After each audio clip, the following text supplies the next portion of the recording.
انت لما شفتي فريق ما حسيتي قلبك عم يدق بسرعه؟ ما تحمستي؟ الانسان يواجه الموت مره وتحول لشخص ثاني.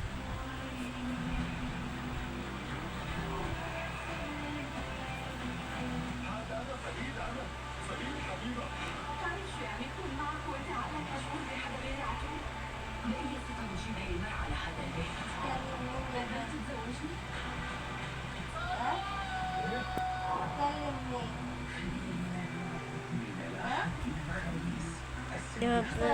بتذكر كنا في جميلة بزيارة.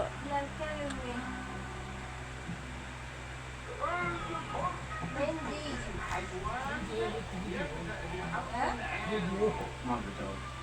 لا فيهم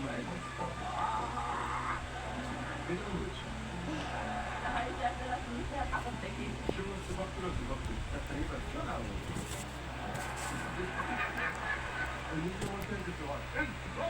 سببا لتأخرك عن العمل.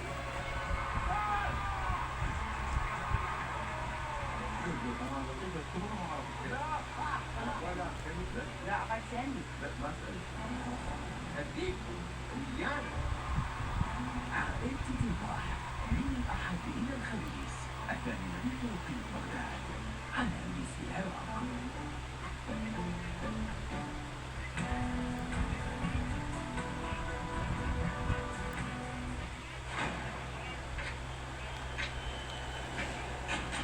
دخيلك حدا يقول لي انه يعمل شو خلى وحدي. مين انت؟ شو بتعرفي عن ماضي بغداد؟ مين كان سبب وفاة ديبوران؟ رح نلاقيه. رح ينال عقابه. سماع الحقيقة بيوجع لهالدرجة؟ بسبب شيهان ديبوران أنت دمروا حياتي. ما فيكي تتخيلي شو رح أعمل فيكي. بدك تكتب ايه؟ ارحم الصغير يلا. هنيك اسمح لك تقولي قلبي عم تسم. انت مشغول في ايه دلوقتي؟ مشغول بايه؟ هون مو كندا. الرحلة بالله عليك خلاص بقى. ما تسيبها يا عم بكرة. من البعيدات من الأحد إلى الخميس 7 بس ما بطلع تعبني.